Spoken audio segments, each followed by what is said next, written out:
Hello friends, this is Danish Barkati. Welcome to my YouTube channel. I am thankful to all my viewers for the overwhelming response you all have given in my previous video of RX100 restoration. I have read and liked each and every comment of yours and felt the love you all have for this motorcycle. There were many questions raised in the comment section of my previous video. बहुत सारे लोगों ने बहुत सारा सवाल किया है. मैं मैक्सिमम सवालों का आंसर देने का कोशिश करता हूँ. अगर कोई किसी भी सवाल का जवाब मैंने अभी नहीं कवर किया तो उसे आप कमेंट सेक्शन में बता दीजिएगा, मैं उसे भी कवर करने का कोशिश करूँगा. पहला और सबसे ज़्यादा कॉमन सवाल जो है वो ये कि what is the total cost of restoration. The answer to this question is not simple. Total cost of restoration depend करता है कि आपका मोटरसाइकिल कितना ज़्यादा ख़राब हो चुका है या आपका मोटरसाइकिल का वेयर एंड टियर कितना ज़्यादा हो चुका है. अगर आपके मोटरसाइकिल रनिंग स्टेट में है, रनिंग कंडीशन में है, तो उसमें आपका कॉस्ट ऑफ रेस्टोरेशन ज़्यादा नहीं लगने वाला. पर अगर आपका मोटरसाइकिल रनिंग स्टेट में नहीं है तो कॉस्ट ऑफ रेस्टोरेशन ज़्यादा लगेगा. Paper works, without paper works you will not be able to run the motorcycle. So paper works बहुत ही इम्पॉर्टेंट है. अगर आपका पेपर्स ठीक नहीं हुआ तो आप मोटरसाइकिल बना के भी कुछ नहीं कर पाएंगे. अगर मोटरसाइकिल का पेपर वर्क्स आपका ठीक नहीं है और पेपर्स 5-6 साल लैप्स हो चुका है तो आपका कॉस्ट ऑफ रेस्टोरेशन फिर से जंप करेगा. इसीलिए मैं बोल रहा हूँ कि it varies from person to person. ऐसा हार्ड एंड फास्ट नहीं है कि मेरा 88,000 कॉस्ट ऑफ रेस्टोरेशन लगा है तो आपका भी 88,000 में रेस्टोरेशन हो जाएगा मोटरसाइकिल का. अगेन देन डिसाइड करना है आपको कि आप कितना सारा स्पेस चेंज करना चाहते हैं मोटरसाइकिल का. क्या आपका मोटरसाइकिल का टायर्स ठीक है, स्पोक्स, रिम आपको चेंज करना है कि नहीं चेंज करना है, इंजन के ऊपर काम है या नहीं है, ये सब सारा चीज़ डिपेंड करता है कॉस्ट ऑफ रेस्टोरेशन में. मेरे केस में इंजन का काम मैंने नहीं किया है. इंजन छोड़ के बाकी सारे चीज़ों के ऊपर में मेरे मोटरसाइकिल में काम हुआ है. Next question is where is the workshop located. ये वर्कशॉप कहाँ है, किस जगह पे ये वर्कशॉप सिचुएटेड है. काफ़ी सारे लोगों ने ये सवाल भी किया. ये वर्कशॉप लोकेटेड है कोलकाता में. 4 नंबर ब्रिज बोल के एक ब्रिज है, वहाँ पे ही ये वर्कशॉप लोकेटेड है. एड्रेस मैं डिस्क्रिप्शन बॉक्स में मेंशन कर दूँगा. 6B doctor Biresh Guha street is the exact location of this workshop. अगर आप यहाँ जाएंगे तो जाके आप 2 लोगों से मिलेंगे, राजा भाई और मुन्ना भाई. ये दोनों जेम ऑफ अ पर्सन है. ये दोनों मिलकर इस गैरेज को 1972 से चला रहे हैं. They are experts in all sort of engines, may it be 2 stroke और 4 स्ट्रोक. काफ़ी सारे प्रॉब्लम्स थे इस मोटरसाइकिल में, उन्होंने सारा प्रॉब्लम्स 1 बाय 1 सॉल्व किया.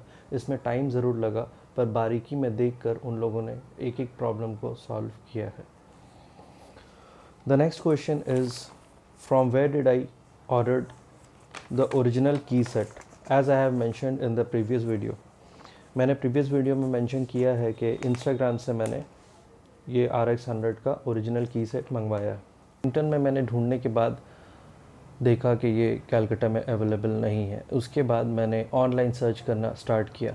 मेरा मोटरसाइकिल तब तक on the verge of completion था, कंप्लीट होने ही वाला था और मुझे लग रहा था कि मुझे ये चाबी नहीं मिलेगा. एट द मीन टाइम मैंने इंस्टाग्राम में भी काफ़ी सारे प्रोफाइल्स फॉलो किए, यामाहा RX100 के और 2 स्ट्रोक्स के काफ़ी सारे मैंने प्रोफाइल्स फॉलो किए.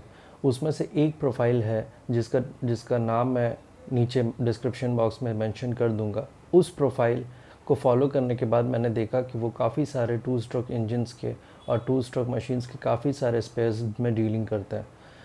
एक दिन मैंने देखा कि वो मेटल की के फ़ोटो अपलोड किए हैं. तो मैंने उनसे पूछा कि आपके पास ये यामाहा का ओरिजिनल मेटल की सेट है. उन्होंने कहा हाँ. मैंने इमीडिएटली ऑर्डर कर दिया. ऑर्डर करने के बाद पहले तो मुझे पेमेंट करना पड़ा ऑनलाइन, उसके बाद पेमेंट का वो डिटेल्स मुझे भेजना पड़ा, उसके बाद मेरे पास डिलीवरी आया 1 हफ़्ते बाद. और जब मैंने ये अपने मैकेनिक को दिखाया तो उन्होंने कहा कि ये बिल्कुल भी ओरिजिनल है. अगर आप चाहें तो आप भी चांस ले सकते हैं, आप अपने और भी स्पेयर्स वहाँ से मंगवा सकते हैं. What is the make and size of the tyres I am using. मैंने फ्रंट और रियर दोनों में ही मेट्रो फ्रॉम कॉन्टिनेंटल का टायर्स लगाया है. फ्रंट का साइज़ है 2.5/18 और रियर का साइज़ है 2.75/18. Both the tyres are tube type tyres. Same sizes are also available from MRF. Next question is, from where did I buy the original spares? Most of the spares were available in Wellington. 3-4 दुकानों से मैंने maximum spheres खरीदा है. उन 3-4 दुकानों का नाम मैं नीचे डिस्क्रिप्शन बॉक्स में मेंशन कर दे रहा हूँ along with their addresses. Next question is, from where one can get a second hand RX100. Generally जो इंथुजियास्ट होते हैं वो अपने RX100 को यूं ही नहीं बेचते. It's tough to find one, that too with all valid papers, because the motorcycle itself was discontinued around 23 years back in 1996. मुझे 2 साल लगा है एक मोटरसाइकिल ख़रीदने में, और ये मुझे मिला है वेलिंगटन के एक गैरेज से. पर अगर आप पैशनेट हो तो ये मोटरसाइकिल खुद ब खुद आपके पास आ जाएगा. सिर्फ आपको ये करना है कि आपको अपने नियर बाई सारे मैकेनिक्स को जो 2 स्ट्रोक के ऊपर में काम करते हैं वो सारे मैकेनिक्स को अपना एड्रेस और डिटेल्स देना है, और ये बताना है कि अगर कोई भी RX100 बेच रहा हो तो वो आपको इन्फॉर्म करे. From where did I get the RX100 silencer और वेदर इट्स अ 135 साइलेंसर.